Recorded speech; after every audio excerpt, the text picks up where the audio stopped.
It's called The View? It's called The View. It's not called The Facts. Yeah, but But isn't it interesting that it's called, I mean, I don't think they meant this when Barbara Walters invented it a long time ago, but it's The View. Well, that's the problem in America. But there is one view, right, and one that's clearly true opinion, and everybody else can go sit in the corner. Sunny Hostin just got hit with a double verbal knockout from Maher and Megyn Kelly, and it was so sudden, so sharp, and so brutally one-sided that it felt like watching a live TV collapse no one saw coming. 1 minute she was confidently sipping tea on The View, acting like the whole conversation was orbiting around her. The next minute, she was metaphorically tripping over her own cue cards, like someone had yanked the floor out from under her. Her thoughts didn't just scatter, they unplugged, the same way your Wi-Fi dies right when you're about to win an online match. And Maher wasted zero time. The whole clash spiraled with the kind of chaotic energy you only see in a reality show, written by exhausted interns, running on caffeine and emotional collapse. They're disgusting. She's Anna Navarro in your wildest imagination. You could never solo host a show. You will only ever make it as part of an ensemble, and you could never hope to achieve the success that Tucker Carlson has. So you can sit in your little cheap seats all day long and enjoy your little negative henpecking, but your careers are going nowhere, and Tucker is about to dominate. Maher and Megyn Kelly, two people who never asked for permission to speak clearly, finally decided they'd had enough of Sunny Hostin's constant attempts at intellectual dominance. Maher came armed with his dry, scorched earth sarcasm. Megyn showed up with calm, precise breakdowns that cut cleaner than a surgical scalpel. Together, they turned Sunny's usual soapbox into a flimsy IKEA stool wobbling on 3 uneven legs. This wasn't a debate. It was an academic demolition derby, and Sunny walked in with a glitter glue stick while they rolled up in fully loaded bulldozers. I want to talk about Whoopi Goldberg because I got so many texts this week because she attacked me the week before. Sure. So everybody was like, oh, Bill, I get you're enjoying the karma. First of all, I'm going to talk about this at the end of my show next week, teaser. But there is no fucking thing as karma, okay? Get over that. Whoopi attacks me on a regular basis. She says stupid shit on a regular basis. They just happen to coincide. Let's start with Sunny Hostin's favorite move, waving her law degree like a glowing Jedi lightsaber from the Academy of Absolute Certainty. Her resume practically flashes across her forehead: former federal prosecutor, legal expert, professional finger-wagger, authority on everything. But here's the thing. Whenever someone starts a sentence with, as a lawyer, you already know what's coming next. Something predictably wrong, painfully inaccurate, or aggressively unnecessary. Sunny somehow manages to deliver all 3 simultaneously. It's like watching a dramatic legal TED Talk with no facts, just moral superiority wrapped in the tone of someone who is convinced she's the smartest person in every room. That hot mess that they air in the mornings, called The View, had to issue not 1, not 2, not 3, but 4 corrections, legal corrections, 4 legal notes. Not to mention what they did at that debate, where once again, they tried to fact check only one side, and then when their fact checks got fact checked, they cowered. They cowered in fear. I mean, this is a pattern. Sunny has a truly remarkable superpower. She can turn anything, and I mean anything, into a lecture on racial injustice. A TikTok trend? A puppy rescue video? The correct storage temperature for mayonnaise? Give her 15 seconds, and she'll transform it into a sweeping sermon about systemic oppression.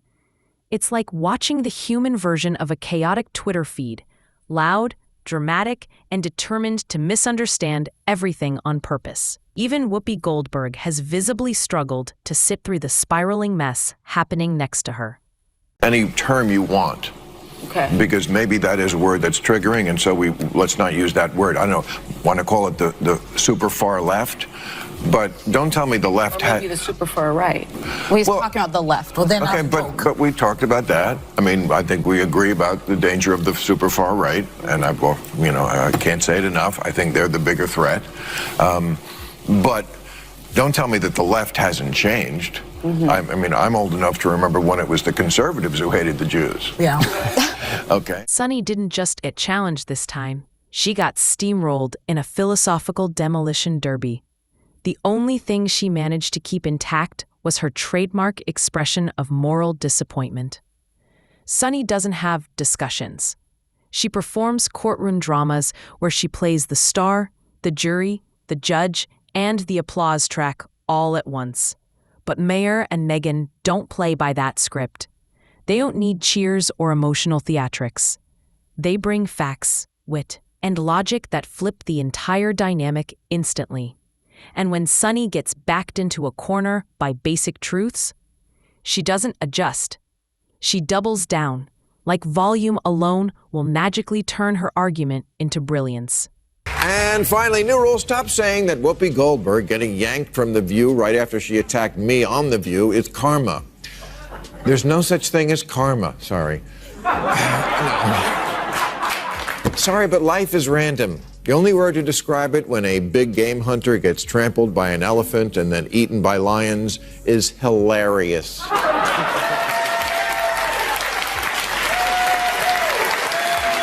Maher, seasoned, unbothered, and unfazed, watched the situation unravel with the same patience a professor uses when grading a freshman essay titled, "Why I'm Always Right."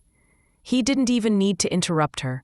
Sunny's monologue collapsed under its own weight, buried in sanctimony, buzzwords, and a thick cloud of self-congratulation that fogged up the whole room. Then Maher and Kelly stepped in, calm, razor-sharp, and surgical. She peeled back Sunny's inflated sense of gravitas, layer by layer, until all that remained was recycled indignation crumbling under pressure. They had a discussion on The View about world superpowers from the sound of it. That's how they got into it. And Sunny Hostin made some comments about patriotism and America and Black America. It's all in there, Jason. I mean, it's all in there. I'm going to tee it up. It starts with Alyssa Farah, who's supposed to be the Republican commentator. And then you'll hear Sunny jump in. Listen. If America is not the #1 global power, it's not going to be Denmark. It's going to be communist China, a country that right now the government is imprisoning Uyghur Muslims in concentration camps. It is a deeply racist government. It's a human rights violating government. It is a government that if they are the leader of the free world, we are not a free world the way that we are right now. The notion of patriotism and the notion of America and the American flag has been co-opted by the right as if they are true patriots. But when I listen to Christopher Wray, the head of the FBI, he said white supremacy is the biggest domestic threat to this country. Sunny Hostin's entire routine depends on never being directly challenged. She thrives in uninterrupted monologues filled with dramatization and moralizing. But the moment someone, especially Megyn, pokes even a tiny hole in that inflated balloon of superiority, the collapse is instant. This wasn't a slip. This was a full-scale ideological faceplant. When your arguments stand on fragile scaffolding made of moral grandstanding, even the smallest disagreement feels like an earthquake. And Sunny's entire tower of certainty didn't wobble. It detonated. Donald Trump will be sworn in as the 47th president of the United States, yay, on January 20th of this month. Not everyone's happy about it, and many people would like us to be more focused on the insurrection that he personally unleashed, if you ask them. As we discussed earlier, they think it's as bad as like the Holocaust, and you don't have to take my word for it. Here is Sunny Hostin of January The View 6th was an atrocity. It was one of the worst moments in American history. And when you think about the worst moments in American history, like World War II, things that happened, like the Holocaust, chattel slavery. Yeah, the January 6th is right up there next to the Holocaust and slavery. Maher and Kelly's very presence seems to set off Sunny like a fire alarm. Sunny's voice jumps an octave when Megyn's name is mentioned. Meanwhile, Megyn calmly brings facts, sources, and actual logic, which, on The View, might as well be forbidden dark magic. Megyn breaks down timelines, she cites data, she stays composed, and Sunny reacts like someone waved a flashlight in her eyes at 3 a.m., clutching her pearls over another imaginary crisis built from vague TV commentary. I want you to note the tone they all talk with him. I want you to look at Sunny Hostin's body language and the way they look at him and everything else. Just because he is a lefty who hasn't gone completely bananas, here they are talking about the word woke. The term woke has been, in my view, co-opted by the right and weaponized and bastardized. And so I was surprised to hear you use the term because historically, as you know, because I think you're quite brilliant, that woke is a word used by the black community to note that we must be aware of social injustices. But words and so migrate. Why is that a bad thing? It's not a bad thing, and originally that was absolutely a great thing. Alert to injustice. Who's not for that? But words do migrate. Sunny shows up armed with emotional smoke bombs, dramatic hand gestures, and monologues that resemble interpretive dance routines about oppression. Megyn responds with calm, surgical precision, slicing through the noise like a guided missile. It's like watching someone bring a coloring book to a chess tournament and then get angry when the other player actually knows the rules. Every time Megyn referenced real data or history, you could practically see Sunny's thoughts glitch. Her fallback? Retreat into indignation and argue like 2 + 2 = systemic injustice. Shocked when Megyn metaphorically pulls out a calculator. Whoopi Goldberg was angry when Alyssa pointed out that Trump went to the funeral of Officer Diller. Yes. On Long Island, and Joe Biden went to a podcast. Look at Whoopi Goldberg's reaction. Choose what you like there, but for Republicans, it was good imagery. Really? One day later, yes. And I'm asking that because I was so offended because you know who showed up. Yeah. And he was, whether he was asked or not. This But he is a was man invited. who didn't care what happened to the officers on January 6th. She promotes Joe Biden and Kamala Harris every day on that show. Trump wasn't supportive enough of the cops who were, yes, in danger on J 6th. How does that explain their behavior on a daily basis? It's 2025, and Sunny Hostin still hasn't grasped the basic fact that comedians make fun of everyone. That is literally the job description. Expecting Bill Maher not to joke about public figures is like walking into a bakery and panicking because they sell bread.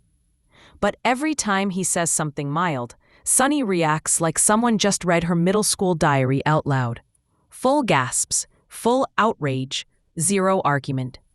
Then she tried to out-intellectualize Maher and Megyn with historical references tossed like spaghetti at a wall. Nothing stuck.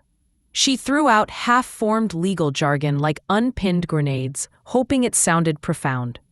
It didn't. It landed like someone skimming Wikipedia during breakfast. Last week you called white Republican women cockroach. Actually, I didn't. And But you said they're acting like cockroaches. I used it in a similar. Let me answer that. Okay. I used the metaphor. Here's what I'm going to ask you all to do. Here's what I'm going to ask you to do. Wow. Yeah. I'm going to ask you to tone it down a bit because I can't hear anything. No one can hear what's being said. She just said I called white women understand roaches. why people- All right, we're going to go to break. We're going to break. Can't take. Bill Maher stayed calmer than a frozen lake in a cryogenic chamber. Sunny's tirades bounced off him like foam darts hitting a brick wall. He survived ideological minefields since the days of dial-up internet. This was nothing. Every time Sunny launched into a dramatic monologue, Maher looked mentally checked out, probably thinking about wine and Googling flight times while pretending to listen. And by the way, out there, that hat that you keep wearing, that red hat that says "Make America Great Again," that tells people that you go along with this. So you might as well just put a swastika on the hat. Don't do that. Let's not do that. Because we see it anyway.